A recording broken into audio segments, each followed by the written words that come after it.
Good morning. What is today? Wednesday, March. Welcome to March. Welcome to spring, right? It's not officially spring, but we all know it's really spring, right? Matter of fact, I can see the trees out my window there. This tree out front is really had starting to get little tiny leaves, and the little, I think they're the Bradford pear trees. Those are the white ones. They're all blooming everywhere. So I am eagerly looking forward to spring this year so we can get back outside. Matter of fact, I've been outside quite a bit already, so able to walk outside a little bit, make Chris stand outside. He don't like it, but he got it done anyway. And then he slept good last night. So, there you go. It's a win-win, right? So I hope you're having a great day. Hope you had a good February. Hope you had a good January. Now we're going into month number 3. Chris has a birthday this month. Renella's was last month and Christopher's is this month. So anyway, I hope you're having a good day. I hope you're having a good week. A great Wednesday. Wednesday's always good because it's halfway through the week. Right? The work, well, not till noon. At noon today, it'll be halfway through the work week as a general rule, depending on what time you go in. See why my mind gets so busy? Just goes everywhere. It's so analytical. It just starts breaking things down. What time do you go to work? Well, then, no, I'm just kidding. Anyway, well, by part of it. So this morning, I thought I was going to stay in Psalm 18. And I did read it, Psalm 18. I read Psalm 18. Psalm 19 was really good. I almost stayed in Psalm 19 because it's just got some really good stuff. And I'll probably go back and read it again later today, maybe when I'm having breakfast or something, because there's a lot of stuff in Psalm 19 that's really good. But as I was looking through, I ended up I even read Psalm 23. That's one we almost all have memorized, right? And we probably the most recognized psalm probably around the world. The Lord is my shepherd; I shall not want. Leads me beside still waters. And I kind of ended on his. What does it say? Mercy and grace, or like chasing us, right? His mercy and grace are trying to always catch up with us because he wants to infiltrate our whole lives with his mercy and grace. I was looking at all that, and then I ended up in the last part of Psalm 25. It says this, and this is a psalm from David, and he says, "Keep my soul and deliver me." Now, he said a whole bunch of other stuff in Psalm 25. It's a long one, but it's a really good one. Psalm 25. Psalm 25 is good too. He says, "Keep my soul and deliver me. Let me not be ashamed, for I put my trust in you. Let integrity and uprightness preserve me, for I wait for you." And I love that deep level of commitment that we see in David here. Let integrity and uprightness preserve me. See, if you're seeking God, somebody else can tell you that you're not. I've had people tell me that. You're not really seeking God, or you seek him too much maybe, but in your heart, your own integrity. See, if you don't have integrity with yourself, you don't have integrity with anybody. But when you have integrity, in your own heart if you're really seeking God or not. In your own heart if you're really trusting him or not.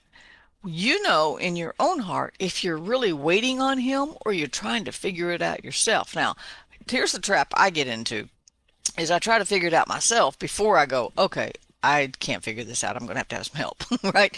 Instead of just taking it to him all the time and taking something when it presents itself. I'm like, oh, see, I'm going to figure this out. Okay, put this over there, put that over there. Instead of just going, you know what, God, just give me your wisdom. Show me. But we know. And David's saying, keep my soul, God. He's praying, keep my soul and deliver me. Don't let me be ashamed because I trust you. He, in his own integrity, knew he was trusting God. He knew in his own integrity that he was waiting for God. And so as I was reading that though, and he was praying, keep my soul, I thought, wait a minute, I know that phrase. And so I went over to Psalm 121 because in Psalm 121 it says the Lord, verse 5, the Lord is your keeper. See, we're the gatekeeper of our soul. We can allow things in and not allow things in, and a lot of that has to do with the kind of music we listen to, the kind of movies we watch, the kind of books we read. We let a lot of stuff inside our souls that just don't belong there, right? We're the keeper of, in that sense, we have a gatekeeper. Are we going to let peace in? Or are we going to keep peace out? So we have a choice.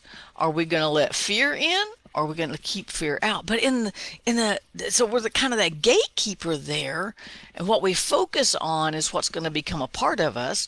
But that's actually on one thing you go, oh, I'm focused, and oh my goodness. But on it sounds like bad news, but it's really good news because when we focus on God, He becomes a part of us.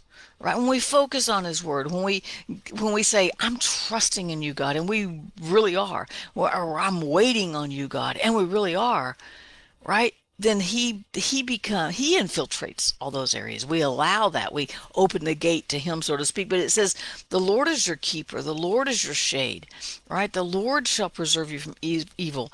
It says, he who keeps you, back in verse 3, he who keeps your soul, doesn't go to sleep.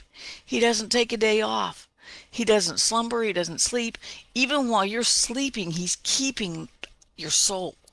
And if you look back at the first verse of Psalm 121, yeah, we're going through it backwards. It's okay. You'll be all right. I will lift my eyes to the hills. Where does my help come from? Where does my help come from? Right? Where does my help come from? My help, he declares the next. My help comes from the Lord. So my question, my title here is, what you looking at? What are you looking at? Are we looking at all the things going on in the world today? I don't watch the news, but sometimes I scroll a little bit of the news on the little Facebook news thing there, and there's a bunch of stuff going on in the world today. Are we focused on that? Or are we focused on waiting on God to be our help in the midst of all of that? Right? I don't need to know what's going on all around the world. It overwhelms my emotions, it overwhelms my mind. Not to say that we don't need to be aware of what's going on, but we don't need to know every little news story in every little town across America. I'm like, why are they even sharing this with me? This isn't even Oklahoma, right? And like I said, not that I don't need to know some of it, but I can be on overwhelm and overload so fast just because we're inundated with so much information. And guess what leaks out when we do that, when we focus on that? Our peace. Oh my gosh, this is horrible. Oh my gosh, I can't believe they said that. Oh my goodness, did they really tweet that? Oh wow, look what they posted on Facebook. And we're overwhelmed, and all of a sudden the piece is just leaking out, right? And we're going, oh, I don't know why I'm so upset today. It's not really anything bad, but it's because we're putting all this stuff in our soul. But here's the good news. We can we can close that gate and not let all that junk in, but we can rest in the truth, not a fact. Facts change, truth doesn't change. We can rest in the truth that God will keep us. And so I want to look back at Psalm 25 where David says, keep my soul. Deliver me. That was his prayer. That's a powerful prayer. Keep my soul, God. Deliver me, God. I put my, here's declaration. We're always doing these declarations too, right? I will put my trust in you. I'm not going to trust the stock market. I'm not going to trust my clients even.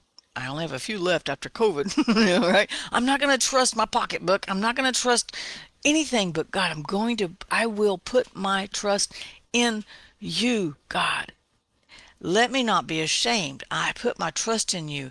And then he says, I wait for you. And guess what happens when we make that declaration? And especially if there's nobody else around, you can say it out loud, right? God, I trust you. God, I wait for you. And it starts just reminding your soul that you don't have to do it all, right? It reminds your soul that